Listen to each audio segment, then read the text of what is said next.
Hello, chart watchers, and welcome to this Friday, March 16th Market Watchers Live Show with your hosts, Tom Bowley and Erin Swinlin. For those of you joining us for the first time today, welcome to the show. And for our regulars, welcome back. As we take a look at the action for the last trading day of this week, you can see the Dow Jones Industrial Average up 86 points, the S&P 500 up 7, a little more than 7. The NASDAQ actually has turned a bit lower, down 4 points, coming off that recent high above 7,600. Russell 2000, though, continuing its relative strength, regaining that relative strength, I should say, gaining 10 points today, and on a percentage basis, leading the other major indices. The 10-year Treasury yield is bouncing off some decent economic reports, although housing was a little bit lower than expected. We'll get into that in a minute. Volatility index back down below 16 again. Does seem to be settling down continually, and that is good news for the bull market. The XLF financial ETF having a pretty strong day, bouncing off of its key moving averages and gap support, which is good. Specialty finance leading the group to the upside. We'll talk about this group a little bit more. I think it's a very bullish pattern. Investment services also making a nice bounce after breaking out above the 1300 level.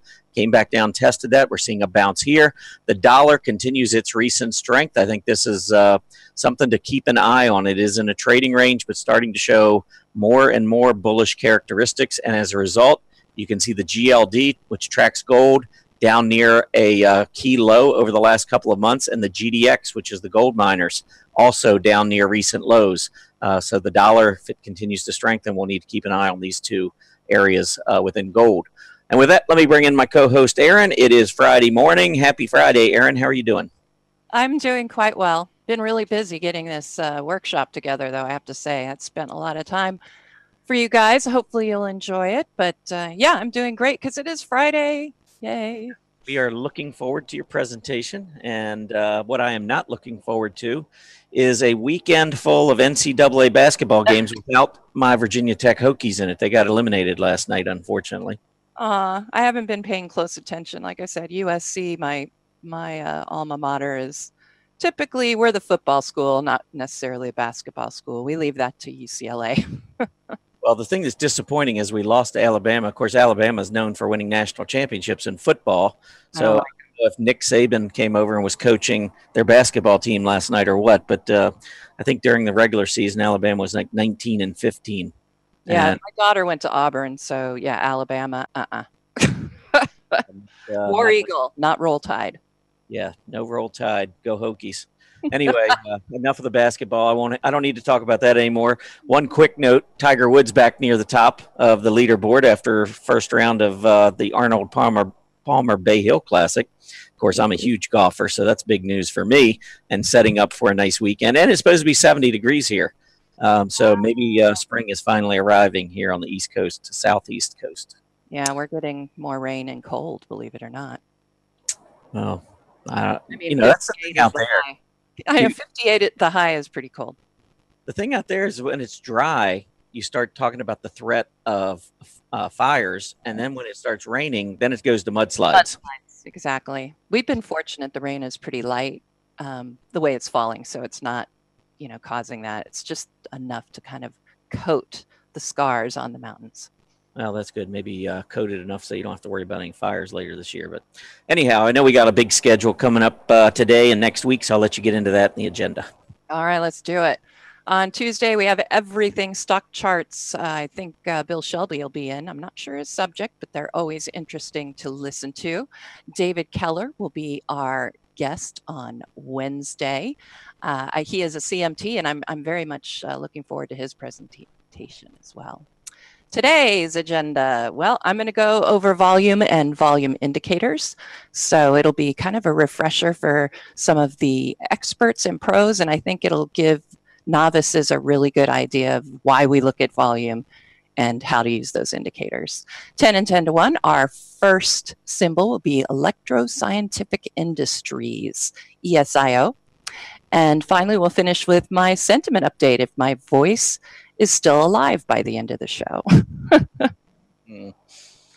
All right, Fridays are always challenging for me. That's Fridays that you don't present. Yeah, I know. I get a little bit of a break on Fridays typically. But let's go ahead and jump in. We got a bunch to go over before we start your presentation. So let me take a look at a few things First, we'll start off again with that 10-year Treasury yield. And this goes back the last few weeks, but I think, kind of hopefully reinforces one of the things that I talk about a lot, which is when you're moving higher and you've got a higher PPO, it's telling you that the momentum is continuing to accelerate. Price momentum is accelerating to the upside. But once you start putting in new highs and the PPO starts to roll over, you can look for a pullback or maybe just sideways consolidation. And that is what we have been seeing in the 10-year Treasury yield now for the last month, actually maybe 5-6 weeks here. The lows have been bouncing, or we've been bouncing off of the lows around 2.80%. And that resistance area has been about 2.95%. And you can see today we are having a pretty nice up day on the 10-year Treasury yield, rising more than 2 basis points, getting close to that 2.85%. Had some economic news out this morning. First, February housing starts came in at 1,236,000 units, well below the expectation of 1,285,000 units. And then February building permits came in at 1,298,000 units, and the expectation was 1,322,000 units. So we actually came up short on both housing starts and building permits. But about 45 minutes later, February industrial production came out. It rose 1.1%, well above the expectation of 0.4%. And capacity utilization also well above expectations, 78.1% versus 77.7%. And then finally, at 10 a.m., March consumer sentiment came out, 102.0. The market was only looking for 98.8. So overall, I thought the numbers were pretty strong today, although in housing, we do need to keep an eye on that group. But the reaction in housing has actually been pretty bullish, considering that we had a report like that. The home construction index today is up 0.82%, even though we had the negative report. I think climbing back above that 20-day moving average would be very bullish, especially given some of the weak economic reports that we've seen in housing this week. I think one of the top news items continues to be the dollar, because it affects so many areas of the market. This is the UUP, which is the proxy for the dollar index. And you can see the move up today. We're actually up 5 cents, back up to 23.61 right now, which is well above the moving averages. And we are looking to get this bullish cross of the 20 above the 50, which would be the first time that we've seen the 20 above the 50 since back in late November. So there are definitely some bullish things taking place here on the UUP. Also, I wanted to pull up the weekly chart. Actually, let me go into my blog, because I actually have this in my blog. I can pull this up for today. The dollar, I put in the current outlook section, and you can see here that this is a 10-year weekly chart on the dollar. We had multiple tops at about $89 on the index. That's where we've come down to test. If you connect the lows, we also have the trend line coming down. And oh, by the way, with these lower lows on the weekly chart here on the UP, you can see that the PPO is starting to turn higher. So we're actually seeing a positive divergence on a long-term chart.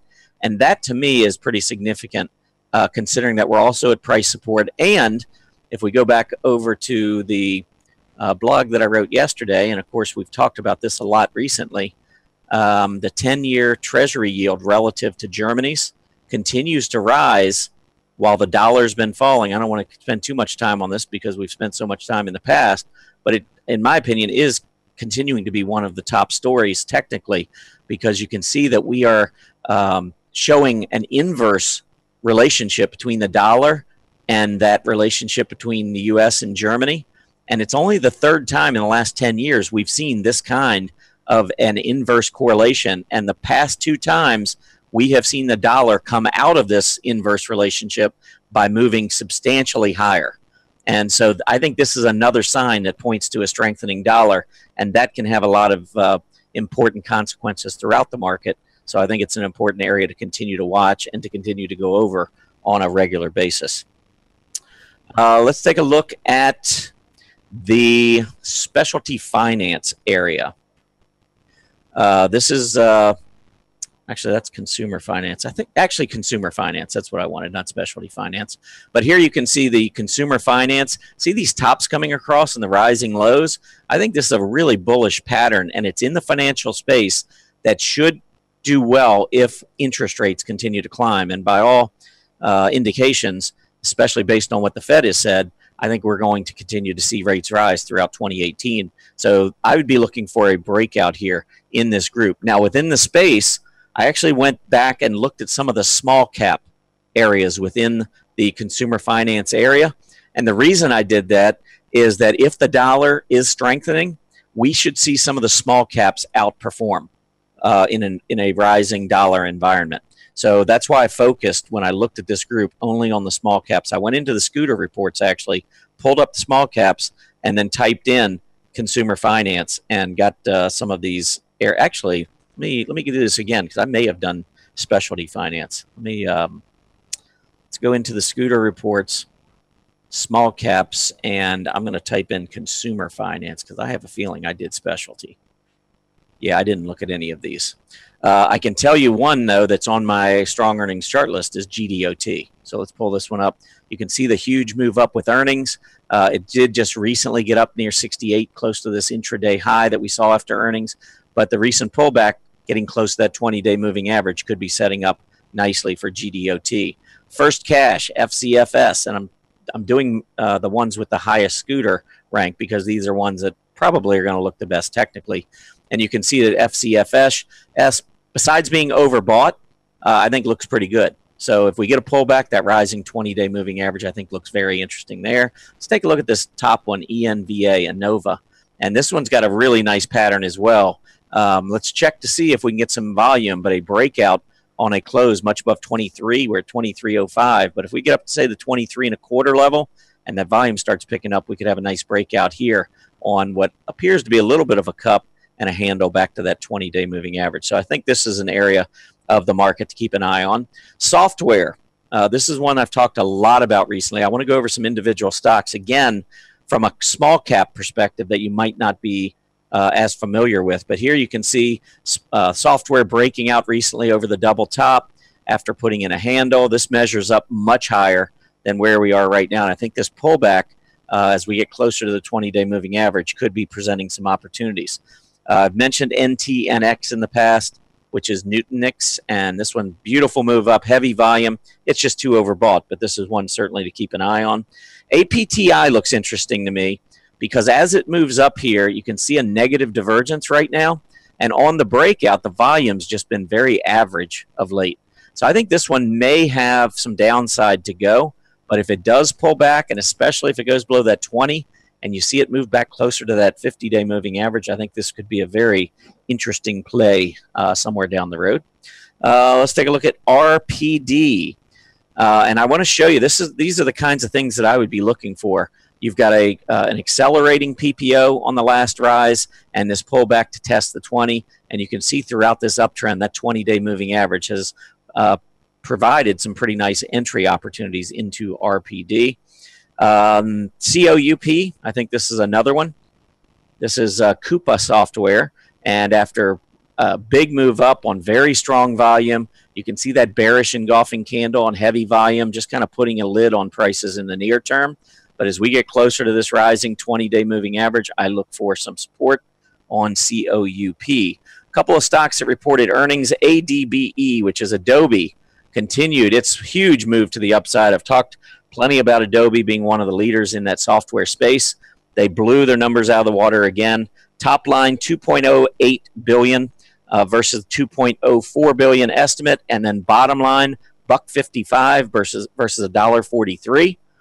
So a nice beat, top line and bottom line. You can see the volume accelerating on yet another breakout in Adobe. JBL, I think Jabil. It used to be Jabil Circuits, but I guess it's just Jabil now, JBL. This is a pretty interesting candlestick today with very heavy volume. I love this move here. And looking at a longer-term weekly chart on the stock, check out resistance up here at about 31. So I don't know if I'd be jumping in just yet, but I do like the beat that they had, top line and bottom line.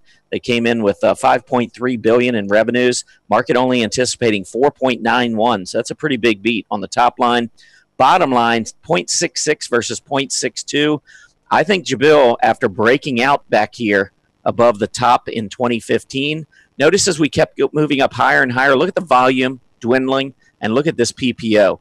Negative divergence, less volume. It needed a pullback. We got it. We came all the way back down to test this 25 level, put in a hammer, and now starting to move back to the upside. I think this is a nice looking chart, but we are at some serious resistance that I would be careful of. And with that, I'm going to turn it over to Erin for her workshop today. Take it away, Erin. All right, I'm here. Okay, let's get this party started. So I first of all want to tell you that I got all of this, almost all of this, from Chart School and from Alexander Elder's book, The New Trading for a Living. And the reason is that I got that from there is it was part of the CMT curriculum reading in order to get my CMT. Admittedly, I'm still on level 3. I don't know if I'm ever going to get past it with my schedule these days, but I found a lot of this information in the level 2 book. And there is more information in the level 1 book too, if you want to really get into this stuff. So I just wanted to let you know about that first and foremost, because Dr. Elder is a friend of my father's, and I think a lot of him, he is actually a psychologist. So a lot of what I'm going to discuss also includes some of the psychology that's involved in volume. All right, so let's get back to over here. We're going to go there. All right. Let's make this full screen. Oh, there we go. All right, so I'm going to talk to you not only about the volume indicators, which I know everybody's interested in, but you really need to know a little bit more about volume. So I'm going to talk about the definition of it and the behavior, and then I'm going to go ahead and get into the indicators. And there are so many volume indicators. So I pretty much picked either my favorites or the ones I know that there are always questions about. I, of course, use OBV, and I'll be discussing the weaknesses and strengths of all of these as we go along. So let's get started with, what is actual volume? And I think I think everybody understands that it's a unit is, the number of shares or contracts traded. So each share is a unit. And the thing that we forget is that it requires somebody to sell a share, and then the other one buys the share. So there's 2 individuals involved here. So if you think about it this way, if we have a certain amount of volume for a day and it's on a price rise, well, half of that volume, half of those people are losers because they sold their share and then it went up. So that's something to keep in mind as well. And then it reflects the degree of financial and emotional involvement. And what I mean is that, it does kind of give you an idea of the pain level among the participants, or the euphoria, I suppose you could look at it on the other side of it as well. So let's discuss a little bit about the volume psychology. So the greater the volume, the more pain, because 50% are losers on either side. Think about that, right? So that's why volume is really not a measure of the price action. Obviously it's not price, but it doesn't tell you the level of value like price does. Volume just tells you the excitement or lack of going on. So the first thing I was going to talk about is a short squeeze. I think that some of you have heard that. So basically the prices start to rise. The shorts are now giving up because obviously their position is starting to get more of a loser. So they buy to cover. Well, now the rally is going up. So more of those shorts give up and so on. So there you go. You end up with a rally out of the short squeeze. So those who think the market's going to go down obviously are going to short it up. And so they have to cover it if it starts going the wrong direction, and vice versa is true really. A trend that moves on steady volume is likely to persist. So one of the things we talk about is volume leading price.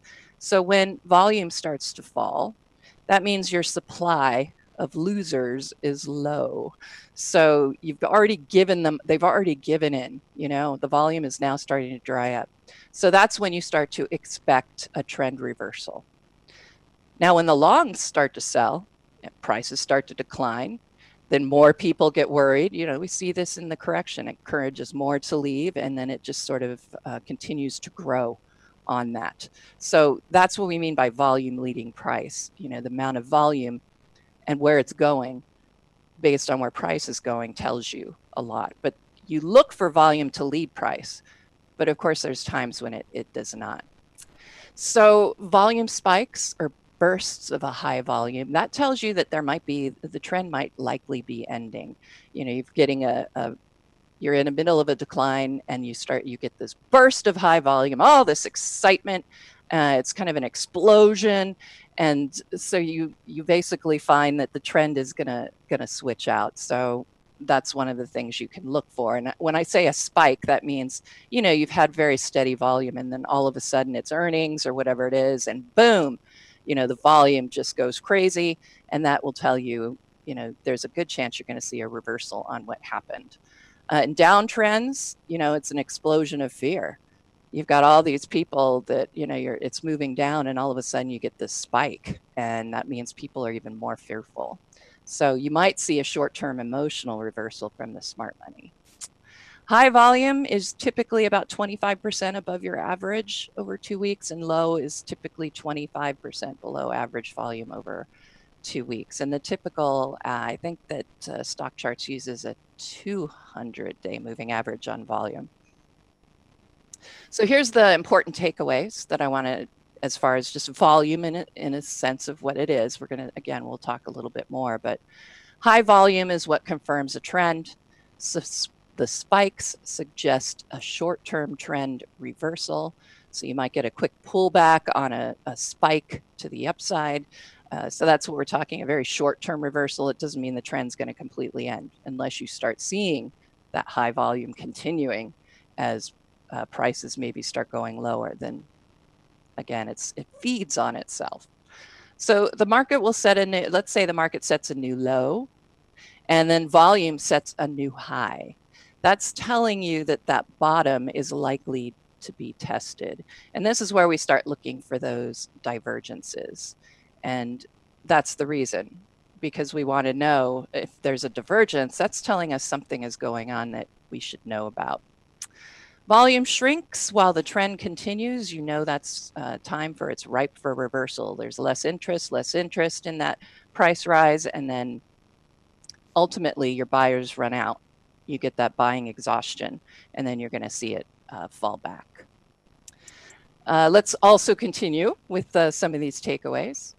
Volume during reactions against the trend. And this is what I mean by a divergence.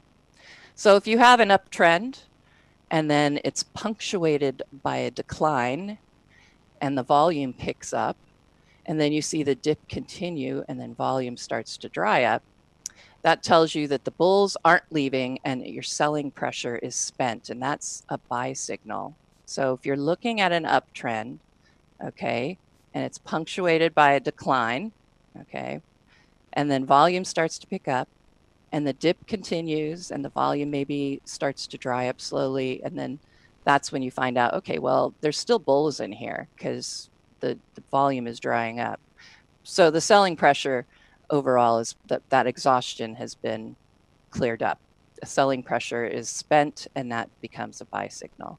Now, if you have a downtrend punctuated by a rally on high volume, then you know that you're starting to see that the weak bears are starting to drop out, and the volume starts to then shrink after you've done that. Then you're looking at a sell signal. So I'm going to show you some of this on a chart. I think it'll make more sense when you see it charted. So let's look at some of the volume indicators now that we know a little bit more about volume. And the first one I'm going to talk about is on balance volume. This one is my favorite, mainly because back in the olden days, before Excel, I was doing the running total of the volume using barons and a ruler to go through the, I think we were tracking just the Dow 30 at the time, but it still took at least like 15, 20 minutes, maybe 30 minutes, depending, to calculate it all on my on the counting paper that we had, my father and I. So it's a much easier calculation. So it's basically a running total of what's going on with volume. If you have an up day, you take all the volume from that day and you add it to your cumulative total. On a down day, you just subtract all of the volume. So price is really, like I was saying, price is the value of the consensus, but volume is the emotional intensity about what's going on with price. So that's what you use the on balance volume for. So you can see, you can start seeing those trends. All right, so the next one, actually, let me go to, let's see. Now I'm going to stay here. All right, so let's look at the next one. This fine tunes the OBV. Okay, so the OBV is a simple, right? Add on all daily volume, subtract when you have a down day. Pretty simple. But what, and this is Mark Chaikin's design, by the way. He changed what, there was a formula back that was created by a man named, let's see if I have his name in here, Larry Williams in 1973. He came up with the idea of accumulation and distribution, but his formula was slightly different, and apparently it wasn't considered as good because we don't even have that indicator on the original accumulation distribution. We don't cover. And rather than confuse everybody, I won't go through that old formula. But there is, if you go back into the books, in fact, I found, Dr. Elder's book talks about Larry Williams' version, but he does get into the Chaikin money flow as well. And this is sort of the precursor to the Chaikin money flow. So if you understand this, you really will understand the Chaikin money flow, how it works. So we're fine-tuning the OBV. So rather than just take all of the volume for the day and subtract or add it, you're going to, just based on who won that day, now we're going to take a fraction of that volume, and then based on who did the best, the bulls or the bears, that's the volume that we're going to use, is that fraction of volume. So if it's positive, the ADL, the accumulation distribution, will be positive if you get a close in the upper half of the bar, if you want an OHLC bar, so the upper half, and the ADL is negative if the close is in the lower half. And this represents your buying pressure and your selling pressure. So here's the actual formula, and I think this will help, and I'm going to give you a more visual in just a moment. But you basically take the close minus the low, and then from that you take out the high minus the close, and then you divide all of that by the high minus the low, and then you multiply by the volume for the day. So as you can see, you're going to end up with only a fraction, and that gives you that intensity because then you can add that, multiply that volume. So now you're seeing how intense or what the accumulation is or what the distribution is going on. So that's why they, of course, call it the accumulation distribution line. So let's go look. And I'm going to annotate this because the annotations are being weird. All right, so let's look at this a little more clearly. Make this more readable. All right, so the accumulation distribution, right? So this is the close minus the low, and that's the first part. And then we subtract the high minus the close. And then from there, we divide it all by the high minus the low. So that gives you an idea of how that fraction comes up, and you can see how you get those that, for example, this was a negative day, right? There's your open and there's your close. So it was a negative day. So the bar is in the bottom, the close is at the bottom half. And so that means we know our ADL is going to be negative. Well, you can already tell that because, you're getting the close minus the low is a smaller number, obviously, than the high minus the low. So that'll make that negative, and then we divide it by the whole volume. So you're basically taking that fraction, that particular subtraction, the close minus the low, and then high minus the close. So you're taking these two, All right, and you're subtracting this from that. And again, that gives you your negative number, and then you divide it by the whole thing. Okay, so hopefully that makes that a little bit more clear. So now, hopefully you understand the accumulation distribution line. So let's go back. And so if you understand this, and I think hopefully I simplified it somewhat for you, then you're going to know the chicken money flow, because the chicken money flow is only the, it's a moving average of the ADL, a 20 period moving average. So you take the 20 period sum of all those ADL values, and then you divide it by the 20 period sum of all the volume. And that's where you get your chicken money flow. So it's basically a 20-day moving average of the accumulation distribution line. All right, not too bad, not too hard. Force index, and this one was created by Dr. Alexander Elder. I don't use it, but I think it's a brilliant idea. Another way to look at volume. And what he wants to do is, he talks about the fact that volume, is a measure of that emotional involvement, the pain among the participants. And so what he wanted to do is somehow be able to visualize that. And so what he does is just takes the difference between the price closes from one day to the next, and then he multiplies it by the volume. So if it's a high volume day, of course, that force index value is going to go way up. And the opposite would be true, of course, if the volume is very low and you get that price change. So think about it. You may have a very small price change, but it comes with a lot of volume. That's telling you something. There's some interest here. There's something going on, and we need to look at it. What he recommends is, rather than just using, one period difference of the close multiplied by the volume, that can be really, and I'll show you, it's a little wacky, a lot of spikes. And so what he recommends is taking a 13 period EMA of that. And that's what the default is if you go to a chart and start adding it on there. So what's the psychology behind the force index? And I think you could use this psychology in terms of the chicken money flow as well in a lot of ways. So, because again, we're looking at divergences, and that's usually, where the good information lies. So let's think of it this. So the force index reaches a new high, and I put parentheses, if it goes the other direction, the vice versa. So when the force index reaches a new high, that's confirming the uptrend, because you're in an uptrend, and the force index is moving to a new high. That's telling you that there's some intensity, there's some excitement, because those values, remember, are getting higher. So if you make a new high on the force index, that's confirming what's going on in the uptrend.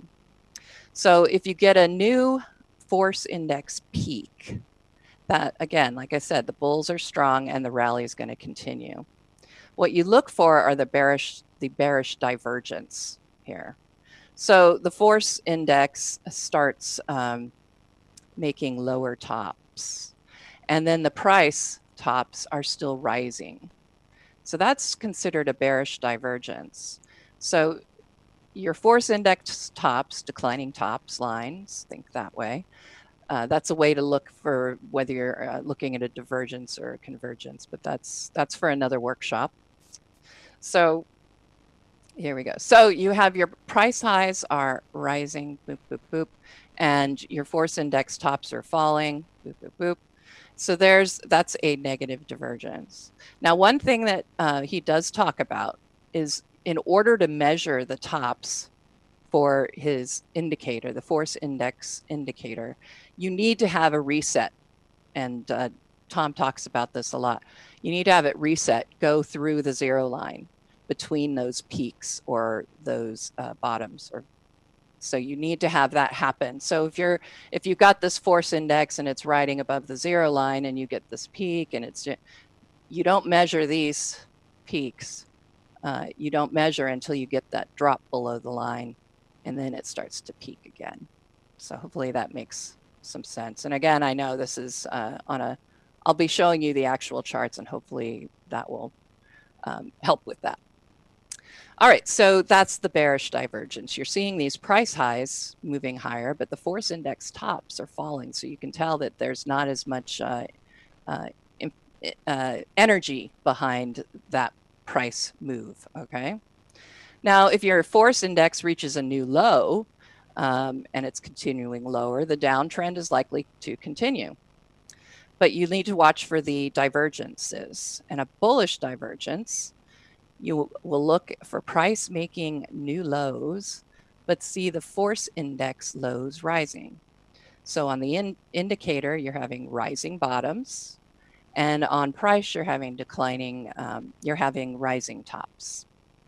So when you look for these divergences, it can be confusing, and I am also I'm not going to say, I do tend to not follow the rules exactly, but the idea is on the indicator, you're looking for either the declining tops or rising bottoms. Remember, those are the only two lines you'd pay attention to if you drew a trend line.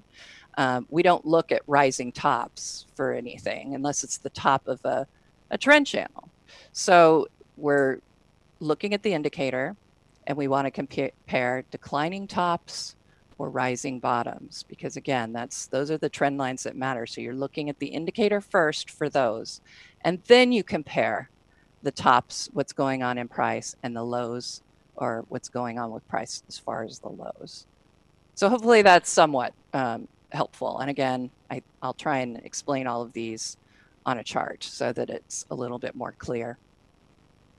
So there's again, you have to have that reset when you're looking at the force index highs and lows to draw those lines, the trend lines.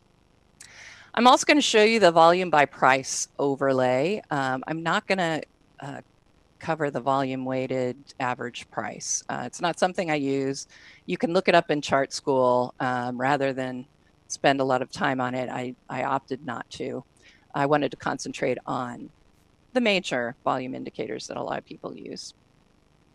All right, so the volume by price overlay is very simple, and I will show it to you, but it delineates the amount of volume at each price level. And basically it's a histogram on the left side of the chart.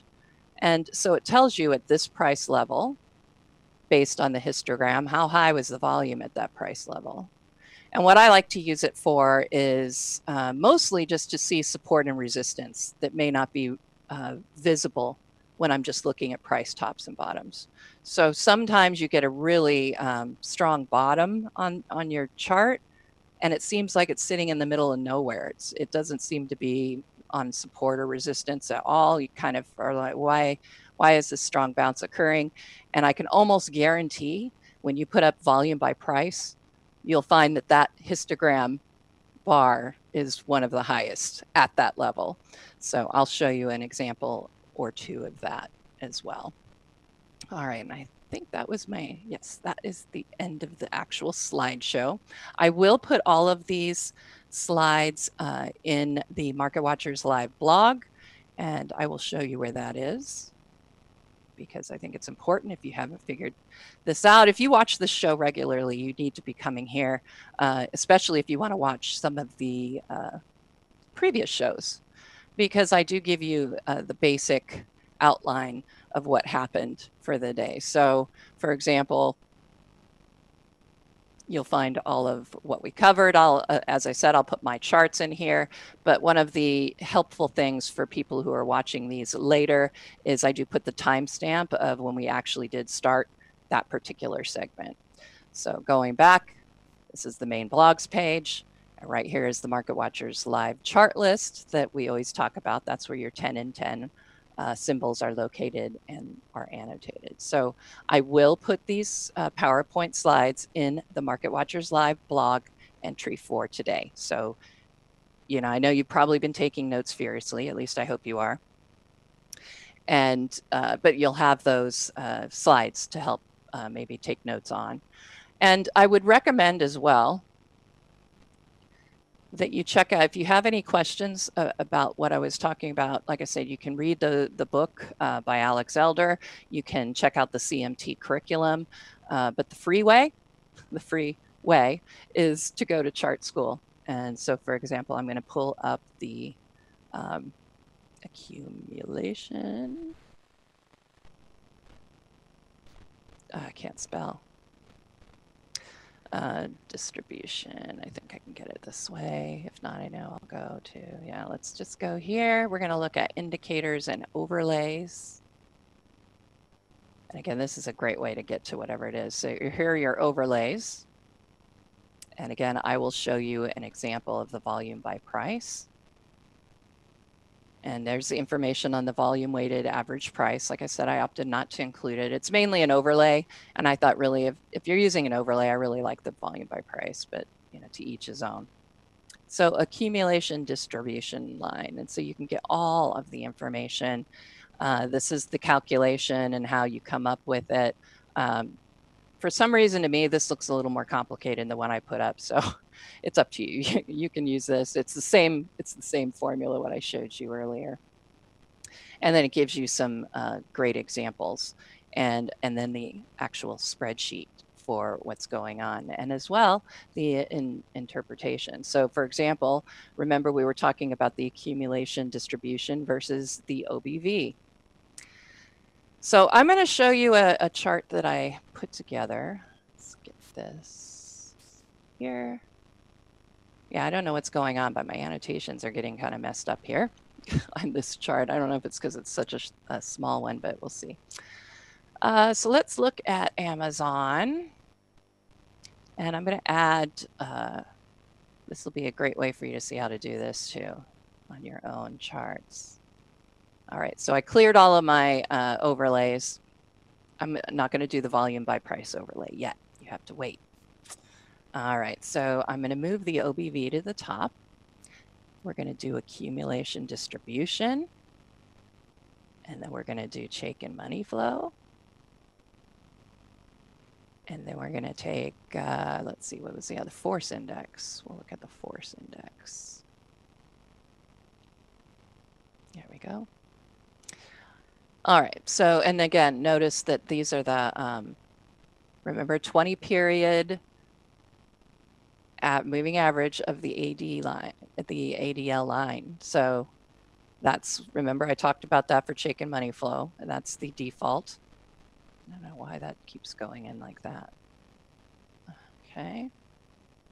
And then the force index, remember he recommends that 13 period EMA. And I did promise you I will show you a chart with both of them if I have some time, the 1 period and the 13 period.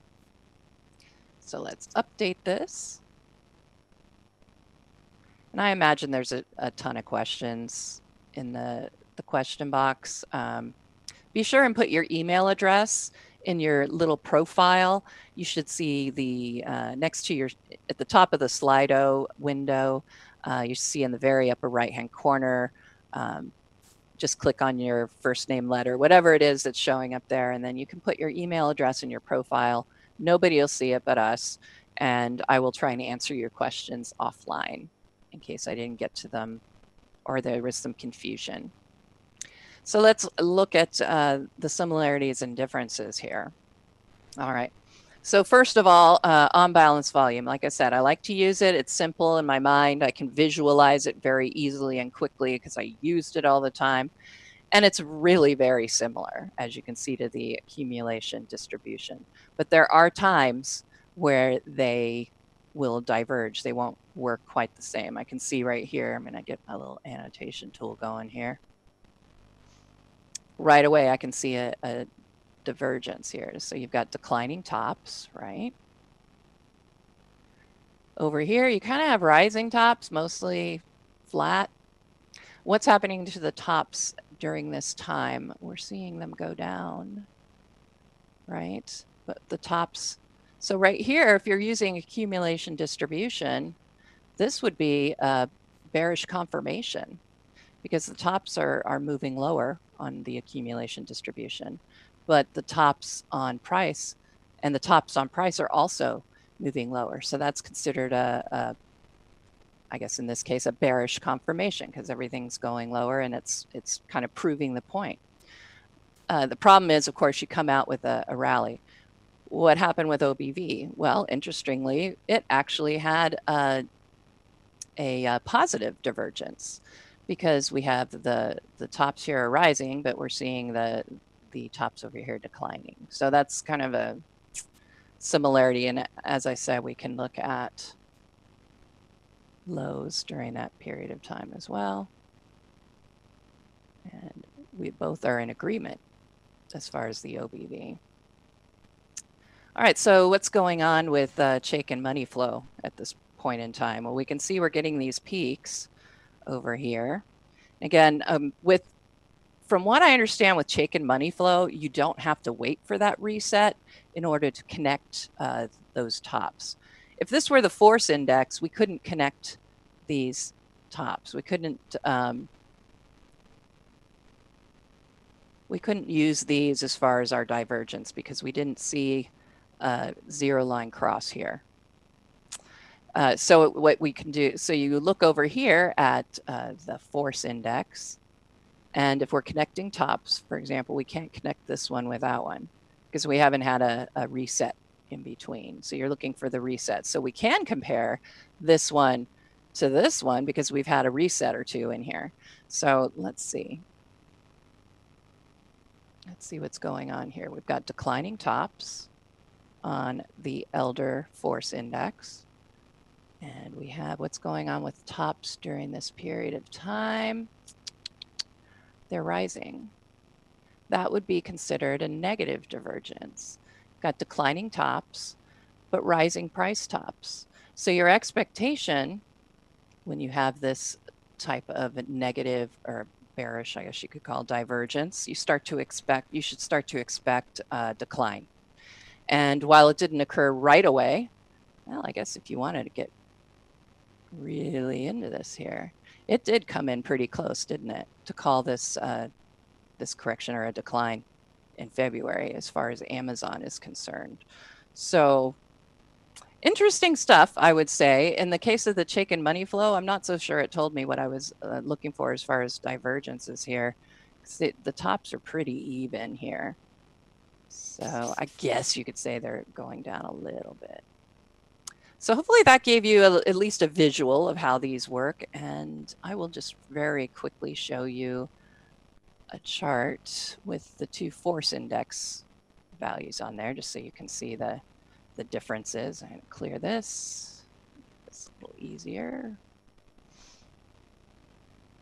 And we're going to put the force index here. There's that 13 period one.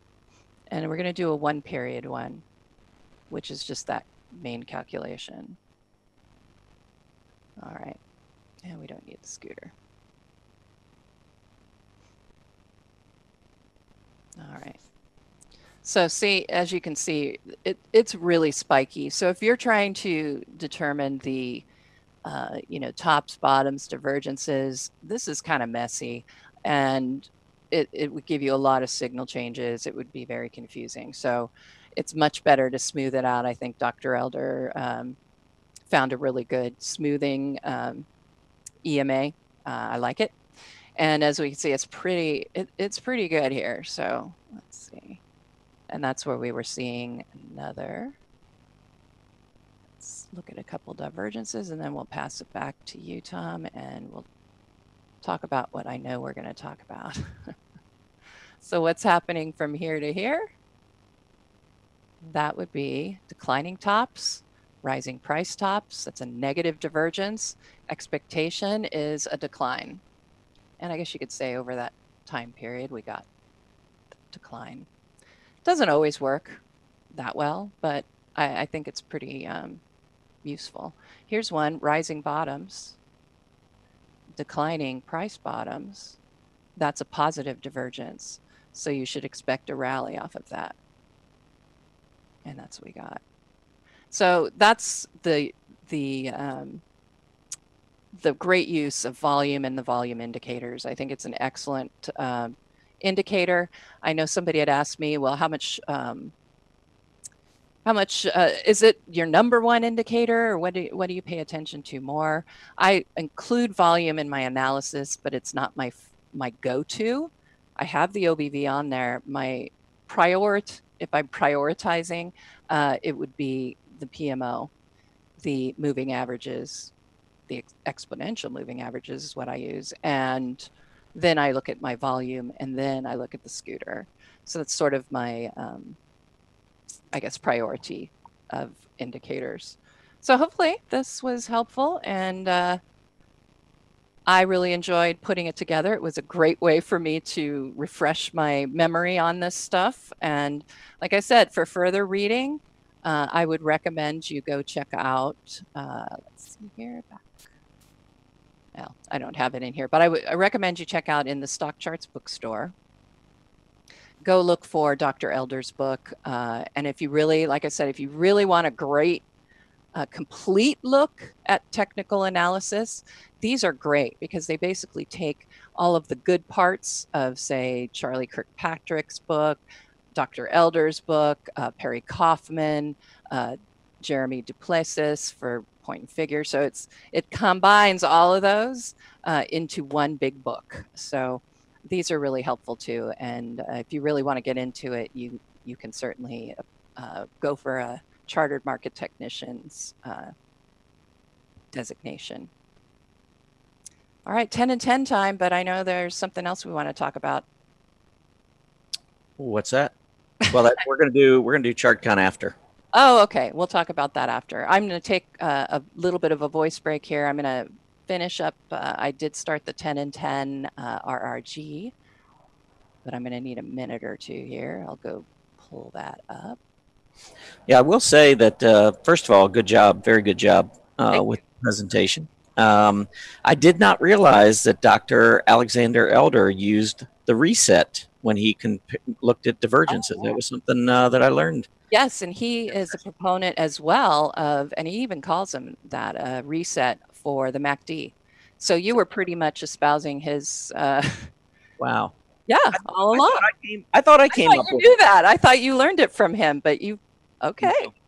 I've never seen it before. I mean, obviously I've tracked MACD and PPO for a long time. Yeah, yeah. I never saw anyone talk about the resets before. So.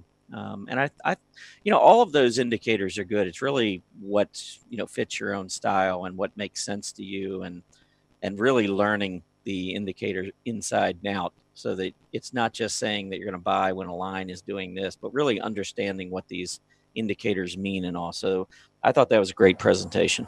Oh, well, thank you. I appreciate that. And everybody, if you want to put in the survey, let me know how I did. Maybe put in some things you might want as follow-on, because I can do a follow-on workshop. Oh, I didn't. Can I please show my chart on gold? I have to chart because I have to show the volume. Sure. Overlay. Sorry. I know. I just hate getting us off schedule that way, but it happens. All right. So I did this on gold. I used that volume by price overlay for gold, because when I came in here, when this low hit, I didn't see, clear support and resistance by price to have this reaction right here. So I thought, well, let me see what was going on with the volume, and I'll use that overlay, volume by price. This is an overlay, so you will find it in the overlays section, not the indicators. And look what happens. All right, boom, baby. This was an area where we saw some high volume coming in on that particular level of price. And actually, I have to say, when we came back from this, because this is doing all the volume for, coming all the way through here. But when I did do this, it was very clear. We had a very high bar, and it was coming out right at that point. So that told me, oh, well, that explains it. Now I know why that turned out to be an important price level. Yeah, it's interesting. It also shows the volume by price in your thumbnail. I didn't know it did. I did not realize it did that. That's pretty cool, actually. So yeah, that gives you an idea of where the most interest has been lying as far as volume. So excellent. Okay. All right, 10 and 10. Let's get to this. All right, I think I added most of these. So let's look at the RRG. Yeah, and I apologize if you had any late entries into the 10 and 10. Obviously, while I was presenting, may not be able to get to those because I just wasn't able to see them to add them to the list. So I apologize. All right, so let's get inside here and just see what's going on. Okay, interesting GEs in there. Let's look what our popular request was. Let's see. Looking in there, it looks like SLV. And there's a couple of them, actually, I'll probably add to the list if they look interesting. But the one that's showing up on the top is going to be SLV. So first of all, I guess we'll do ESIO as promised. And then we'll follow it up with SLV. All right. Yeah, I went back to a long-term weekly chart on ESIO because it's been so volatile and so much volume coming in here. I went back to just kind of show the entire bull market, really the last decade on this stock. And when you go back and you see the 10-year high until late 2017 came in at about 15 to 16 in this range, then this whole chart started to make a little bit more sense to me. So ESIO made a huge breakout. Check out all the volume coming in here. Kind of important coming off the heels of what Erin just spoke about in her workshop. But this certainly tells you there was a lot of interest coming into this stock as it made this decade high in the fourth quarter of 2017. And the pullback, which I couldn't understand on the daily chart, why it came down so far, makes a lot more sense on the weekly chart when you see that there was price support on this breakout that had not been tested. So we came all the way back down and tested that. I think we're in a really wide trading range now on ESIO between 15 and 28. And so you got to keep that in mind if that kind of fits your trading strategy. A volatile stock, then this probably would be perfect. If you don't want volatility, probably not a stock you want to mess around with because it does have a very wide range. But it's sitting in the middle of this range right now at about 20 and a half. So what, $6 down to the bottom of the range and maybe 7 or 8 to the top of the range. So it's from a longer term perspective, probably doesn't make a whole lot of sense to trade. From a shorter term daily perspective, I like the fact that the volume picked up here and we got back up through these moving averages. So this could just be starting to turn, and that PPO has crossed centerline resistance as well. So I'm going to give this one a little bit of a bullish slant. I think ESIO is pretty bullish, but just keep in mind the volatility from that longer term chart. All right. Let's see. So SLV, the silver fund, I believe. Just going sideways. I mean, for me, it's not much of a trade. The one thing maybe you could consider is that recently here in 2018, we've had some pretty good support right at about 1530. So if you wanted to have a short-term trade with a very tight stop, I could probably go along with that on the long side. But if we closed much below 1520, 1525, I would be out. And I'd probably just look for a move back up to, say, 1590. That's been a short-term area of resistance. So probably for the last 6 to 7 weeks, we've been trapped in this 1530 to 1590 range. So I think you can trade it short term. But longer term, I don't think it's much of a hold. And again, I think that silver, along with gold and many of the other commodities, are going to struggle if the dollar moves higher, which I think it's going to. So I'm not interested in the group because of that. But if you like a short term trading opportunity, maybe this one fits the bill for you. There you go. All right, third, PETS, Pets, PetMed Express. All right, Pets. Now this one's actually turning the wrong way for me. I would have liked to have seen this thing break out above 48.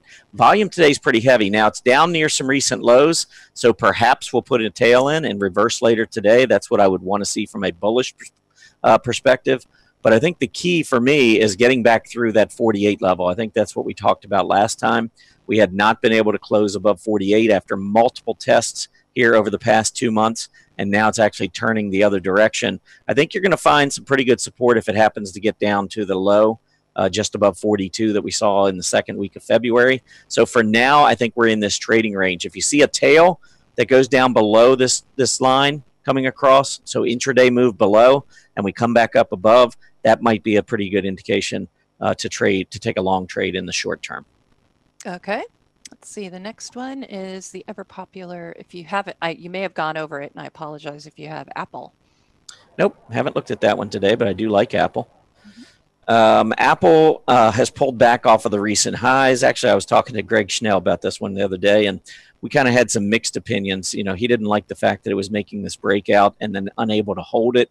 But I've seen some of these types of moves before in patterns where you get a breakout and you think, here we go off to the races. And a lot of times we come back, we lose the price support, but we hold the rising 20-day. So I would agree with him. I think if we come down and lose the 20-day moving average, I'd be disappointed in Apple.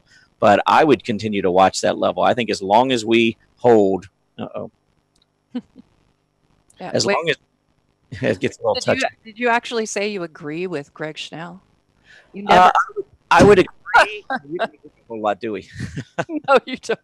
I love Greg, but you know, he and I have different philosophies in trading, and that's fine. He's more longer term or intermediate term, and I'm more short term. So sometimes he sees something pulling back, and I look at it, it's like, wow, this is a great opportunity. But anyway, Apple, I think as long as it holds the rising 20, we've got higher on this last high. We did put in a higher PPO, so I think the momentum still is there. We got a reversing candle, so I'm not surprised. We've seen a little bit of short-term weakness. I think it holds the 20, and I think we move to new highs. All right. Let's see. Let's look at Freeport McMoran, FCX. Yeah, this is really a copper play, and copper hasn't been too bad. I think we're consolidating. I'm going to maybe draw here a symmetrical triangle off that recent high.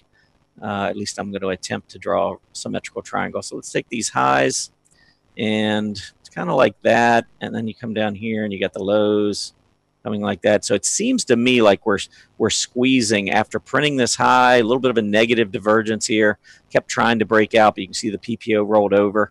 So I think we're just sideways consolidating. I'd watch for a breakout to the upside. Copper tends to go with global economies. And so if the global economy does strengthen later this year, I would expect copper to move higher. And that could be a huge catalyst here for FCX. And I think that's why we saw such a big move here back in December into early January. So I think the resolution is going to be bullish eventually. I just don't know when. Okay. Let's see. Next one, RF, Regions Financial. All right. Well, anytime we get a pullback in the 10-year Treasury yield, it generally is going to set up, in my opinion, for trades in something like Regions Financial or any of these financials.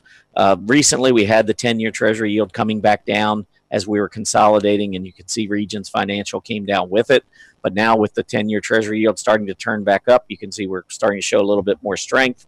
Let me look at the weekly and see if this gives me any indication. No, we haven't gotten a 20. I was thinking maybe we were getting closer to a 20-week test, but let me annotate here because I think this is a pretty nice looking chart.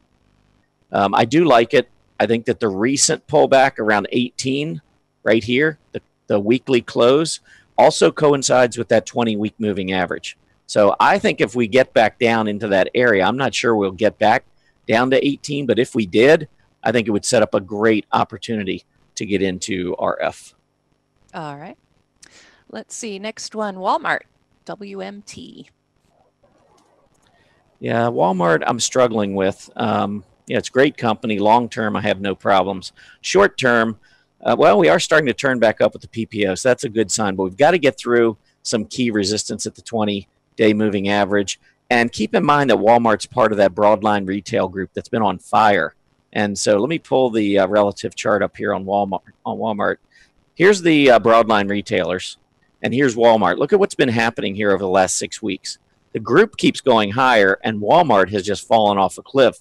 And I've said before, I think part of the problem is some of these larger companies that are doing business, you know, in a number of countries around the world, I think are starting to maybe be discounted a little bit for a stronger dollar later in the year. That's my opinion. I don't know. We'll have to see if we get that confirmation of the stronger dollar. But it just seems like a lot of these bigger companies found on the Dow and the S&P 500 are beginning to show some wear and tear after a great run in 2017 with a declining dollar. So I think that the market moves higher, but I think the money rotates away from some of these big companies into some of the smaller ones. And so as a result, I mean, you can see Walmart moving lower here relative to its peers, significantly lower. And so for me, I would, in annotating, just remind myself that this relative to its peers, and this relative to the S&P 500. I mean, it's not even keeping up with the S&P 500, which has struggled on a relative basis to some other areas of the market. And this is in a group that's been outperforming the S&P.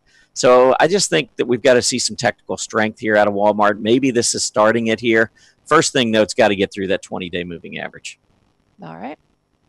Let's see. The next one, PIXY, Shift Pixie. They're in business support services.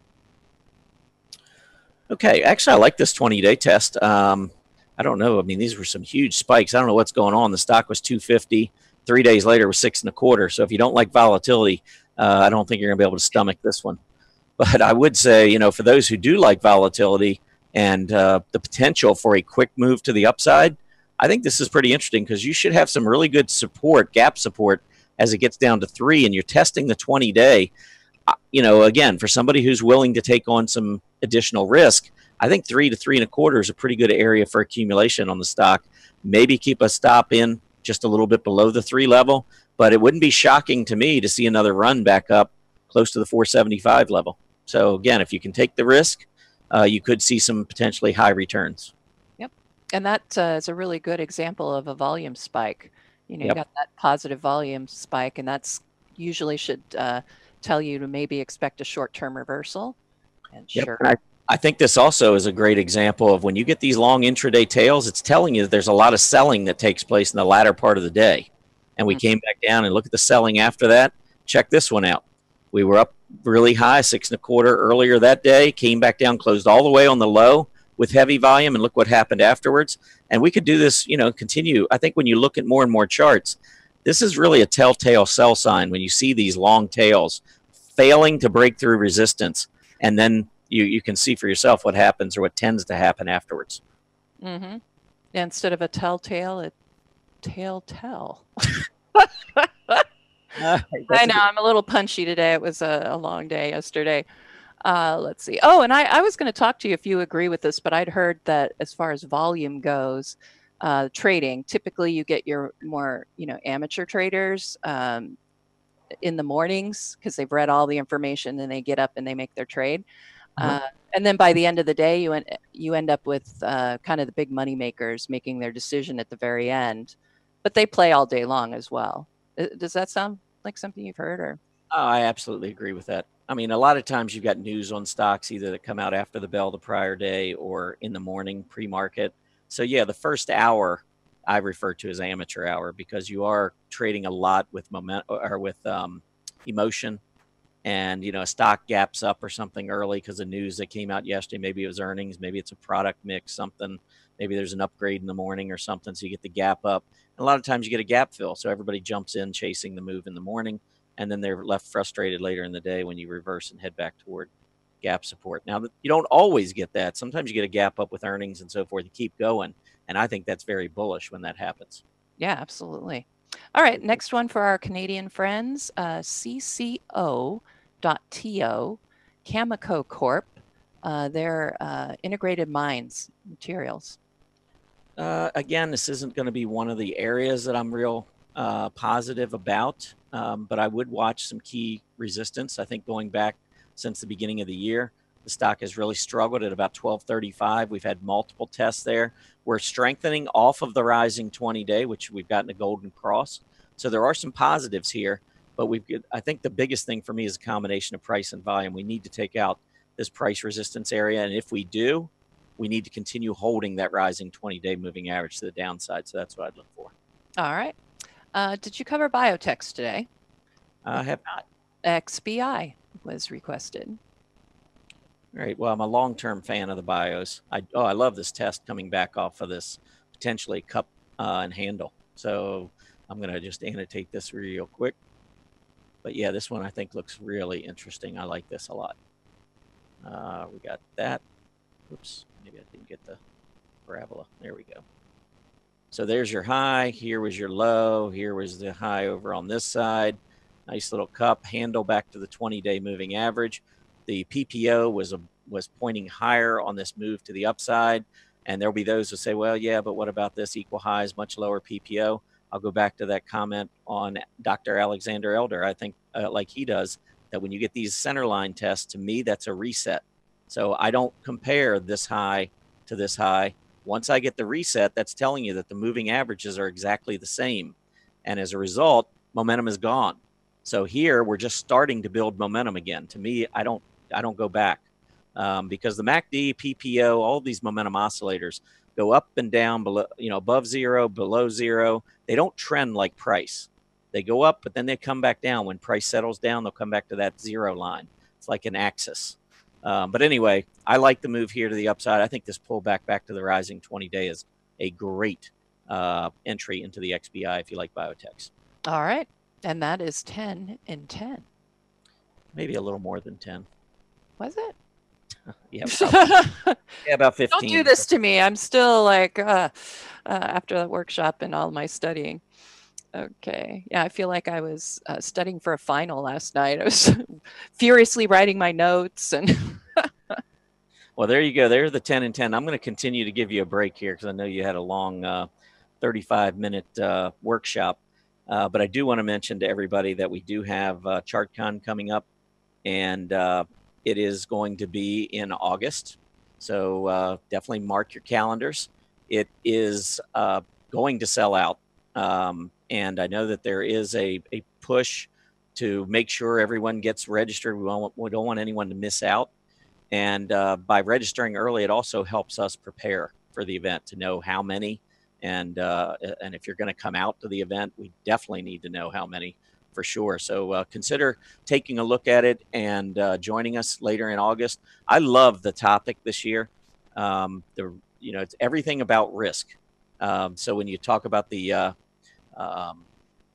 topics that each of the commentators are going to be going over as you look down the list, you're going to see almost every title talking about risk in some fashion.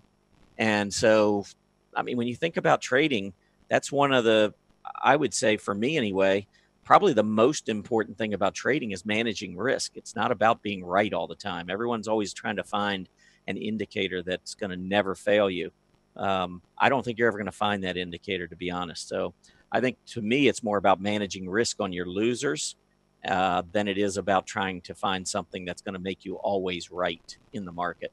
But 2 days in a row, I think there's 16 different speakers, many of which you've heard come on to Market Watchers Live as special guests with me and Erin. And I mean, the lineup is just unbelievable. I've been in this business for a long time, and I've been to a lot of traders expos and money shows and so forth. And most of those shows, there's certainly an educational component to those shows, but most of those shows I always found to be sales oriented. And I know from where I'm speaking, because when I was with Invested Central, we went to those events to sell. I mean, we provided some good information as well, but we were trying to sell our service when we were there in front of a lot of traders. And ChartCon is not like that. ChartCon, we are only trying to educate and use our experience to provide knowledge and all. So I think this is and I'm not saying it just because I'm going to be there and part of it. I believe this is the best conference in the world for technical analysis and technical trading. And I don't know. I'd challenge anyone to prove me wrong on that. I mean, just look at the list of speakers. I mean, Dr. Alexander Elder that you were just referring to, Tom McClellan, who's obviously one of the king titans in technical analysis. Of course, all the folks from Stock Charts. Dave Keller, we're going to have him on later this week. Just an amazing fellow there. And of course, John Murphy, who kind of gave me my start in technical analysis. I mean, he was the one that I really followed the most. And I don't think John Murphy's going to be there, but physically, but I do think he is presenting from the East Coast. So just an awesome cast of characters right there. So check it out for sure. And with that, I'm going to get into a final market update. So we will give Erin a little bit more of a breather. I do want to get a quick update here because this was not refreshed. And you can see the Dow Jones right now up 130 points. The S&P 500 up 9. The NASDAQ is up 6. And the Russell 2000 continues to lead on a relative basis, up more than 10 points today. 10-year Treasury yield is up now close to 3 basis points. It's moved above 2.85%. Volatility continues to drop down 6.5% today to 1550. The XLF continue to having a pretty good day, although it is well off its earlier highs. Consumer finance, though, very strong today, up over 1%. Investment services also off of its earlier high, but still having a pretty strong day. The dollar now trying to close above its 50-day moving average for the second consecutive day, starting to pick up strength. I would be really careful if I'm in commodities, gold, anything, if this dollar high from early March is taken out around 23.75. Watch that closely. You can see gold very close to support as the dollar starts to strengthen. GDX, same thing, down near that key support level. I do want to mention maybe a couple of quick upgrades and downgrades that we saw this morning and point out a couple things on their charts. First, Western Digital. Look at this move in March. How could we possibly have predicted that? Well, technically, that move up above $92 was pretty good. And look at the volume coming in to support that move.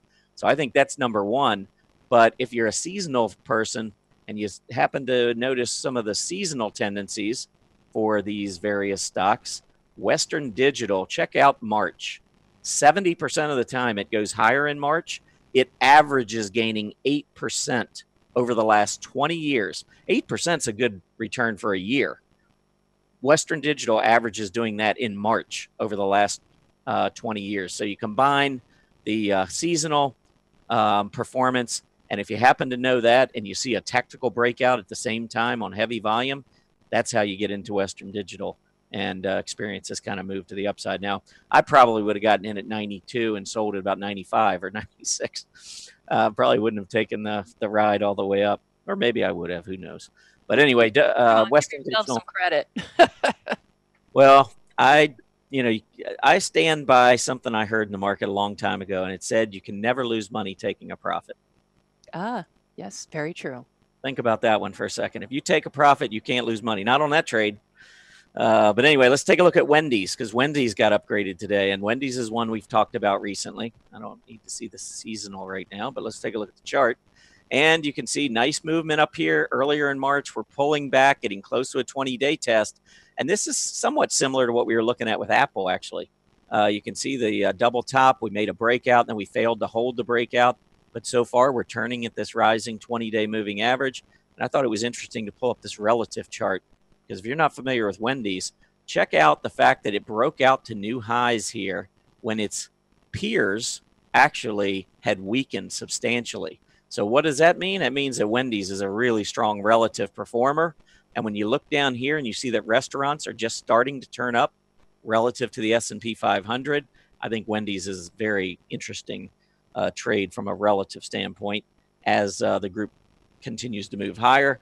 CBS Corp got an upgrade, and you look across here and you say, well, got an upgrade, but really struggling down near support. I would tend to agree with that. You could play it off of support, but if they failed to hold $50, I'd be real careful on CBS. And then the last one I wanted to mention was a downgrade on RPM International, which is ticker symbol RPM. We gapped down right to support, and so far putting in a bullish hollow candlestick, which is a reversing candlestick off of a downtrend. And you can see the volume picking up. So it could be that we actually hang on to support here on RPM, but the overall chart doesn't look that enticing to me. So upside might be limited maybe to gap resistance. And with that, I am going to, unless you have something, Erin, that you want to add, I'm going to turn it over to you.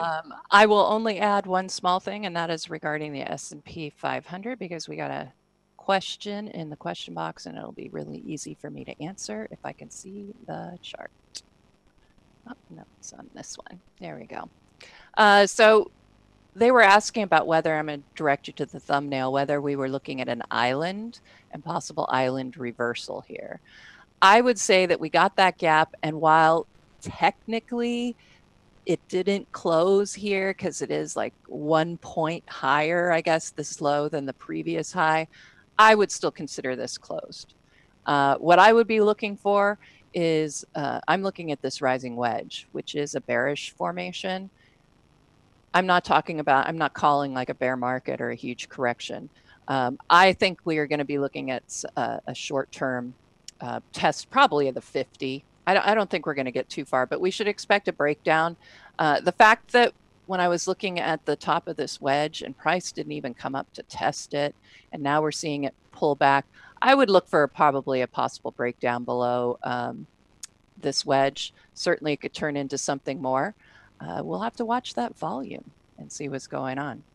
And also somebody asked me about OBV, and yes, I will agree with you that maybe it is the classic volume indicator, but the accumulation distribution is well, I mean, it's probably a better indicator if you're getting into the details of what actually happened. If but as I showed you, they each have. You might find a divergence with one and not the other, and then one's correct and one's not. I think they're close enough. That's why I use OBV, just because again, I understand it within myself because I studied it for so long. All right, well, we're gonna just do a quick sentiment summary. I can tell you right now that based on it, everything is looking short-term bearish. So that's why I want to point out that wedge. I think we will see prices move down next week. In fact, we have a poll running right now about whether you think it's going to move up, down, or stay about the same.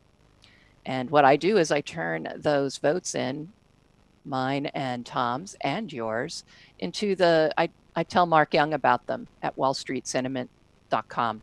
And then he gives us that information on Sunday night.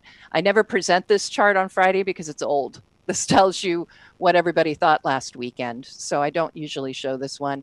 I probably should start showing it to you on Mondays in the decision point report. So I'm going to make a note of that. But it's another sentiment chart that we do. So go ahead and take that poll. Just go under the polls tab.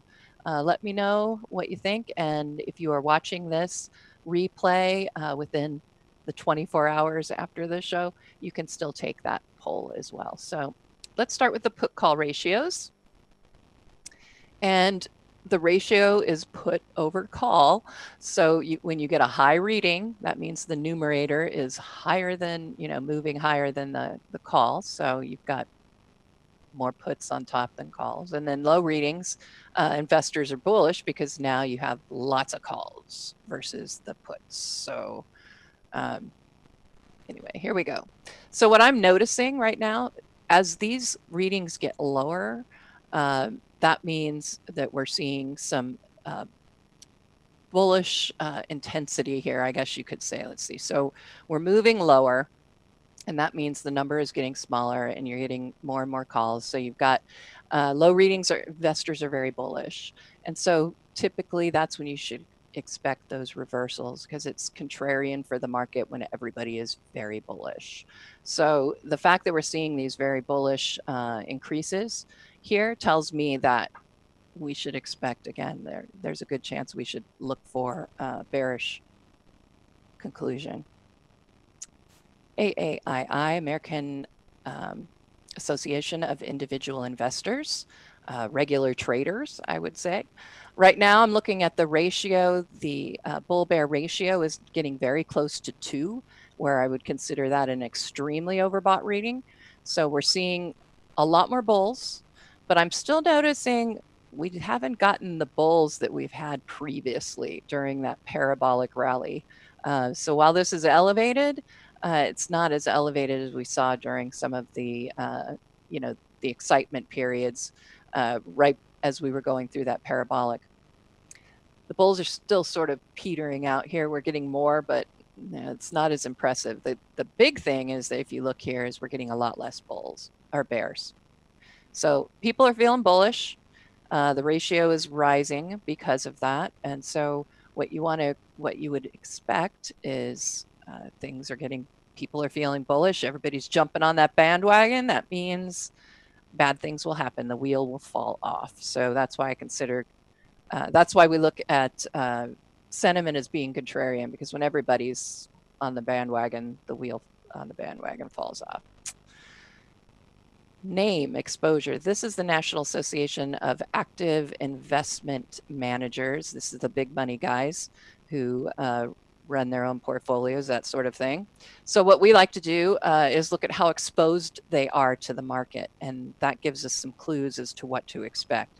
We're starting to see them feel more bullish They're increasing. They've been continuing to increase their exposure.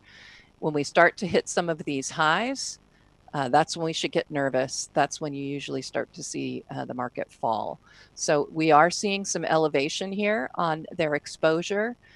And that's one of the reasons I'm feeling a little less bullish about the market next week, because everybody else seems awfully bullish. So I might as well be bearish, right? Contrarian. Ridex asset analysis. This is, there's a basket of funds that used to be managed by Ridex. They now are part of the Guggenheim family, but we still call them Ridex because we call it the Ridex ratio and tribute to what they did over there at Ridex. So it's a basket of funds. It's kind of a closed-ended thing. So there's a bunch of bear funds. There's a bunch of money market. They tabulate money market cash, and then they also have all of the bull and sector funds. And so what we do is we look at what the assets are in each, sort of like a volume, I guess you might consider it. So what I'm noting here is first we're seeing the ratio starting to move up into the upper half. And actually that is somewhat positive. You know, we're seeing a rising bottoms trend line that's sort of confirming the rising bottom price bottoms as far as the ratio. But when you get into the nitty gritty here, we're seeing money leaving bear funds. We're seeing a low trickle as far as assets in the money markets kind of moving down slightly. And then we're seeing an increase in the bull funds. And so that tells me that investors are feeling bullish because they're taking their money out of those bear funds. They're not even just leaving it there as a hedge. They're taking it out. And the neutral folks in cash are starting to slowly re-enter the market as well, as far as the Ridex funds are concerned. So when you look at this, you see everybody again is feeling very bullish. And that typically is when you should expect the opposite reaction. So that's why when I looked at my, let's see if I still have it. No. Let me go back here. Actually, yeah. So when I was looking at the S&P chart, that's why I was feeling a little less confident. Let's do the S&P because of that chart pattern and some of the other problems I'm seeing now with sentiment. You know, I don't know. I'm short-term bearish right now. It'll be interesting to see what Carl says tonight in his blog. Highly recommend you check it out, Decision Point blog.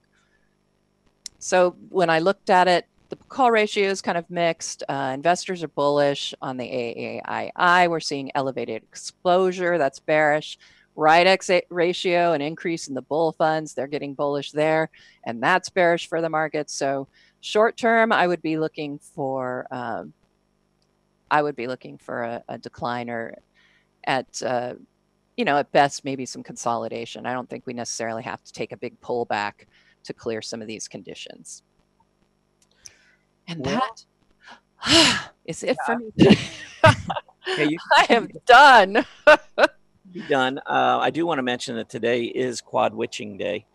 So that's when we get a bunch of options, contracts, index options, all kinds of different things expiring. And it tends to coincide with very heavy volume. So at the end of the day, it'll be interesting to see how the volume stacks up on the major indices relative to what we've been seeing. But it's not unusual to see very, very heavy volume. In fact, probably the heaviest volume of the quarter. Now, this quarter might be a little different because we had such panic selling back in early February. But we do tend to see heavier volume today as you get a lot of folks having to reposition themselves at the end of the calendar, each of the calendar quarters. So it's always March, June, September, and December when you get to quad witching, and that tends to coincide with very, very heavy volume. Yeah, you'll notice a lot of time on options expiration, that increase in volume, and a lot of times not a lot of price change involved in that. So everything stock charts is going to be on Tuesday of next week. Likely to have Bill Shelby in to tell us some tips and tricks maybe we hadn't thought of. David Keller will be joining us as a guest, CMT, on Wednesday. And Friday, it's going to end up being your workshop, but we'll be thinking about that after the weekend. We're not going to think about it right now. Yeah, I think I've already got a topic for next Friday. You're not going to have to poll the audience then, huh? No, I mean, we can always do a poll later. I think it'll be a good topic. I'm going to actually take a look at reasons to sell. Oh, I like it. So we're going to talk about that next Friday. But in the meantime, for the poll, I think we go higher. I know you said you think we go lower, and that goes against historical norms because normally once you get beyond options expiration, you do have a pullback. But I think the market still wants to go higher here, so I'm going to stick with the higher. Yeah, right now, as far as our audience, 38% lower, 36% higher. So kind of pretty close. Yeah, pretty much even as far as that. A third of them are going neutral, and I don't blame you. And that's kind of the way the market is right now. Just a lot of mixed signals everywhere, so I can't really blame you. Exactly. I do want to thank everybody for stopping by and being with us today. Please remember to complete the survey as you exit, especially today. We'd love to get your feedback on Erin's workshop, what you thought of that, and of course, what you think of Market Watchers Live in general. Market Watchers Live airs 5 days a week, Mondays through Fridays from noon to 1:30 p.m. Eastern Standard Time. Have a great Friday afternoon, everybody. Enjoy your weekend. Be safe, and we'll see you back here on Monday. Happy trading.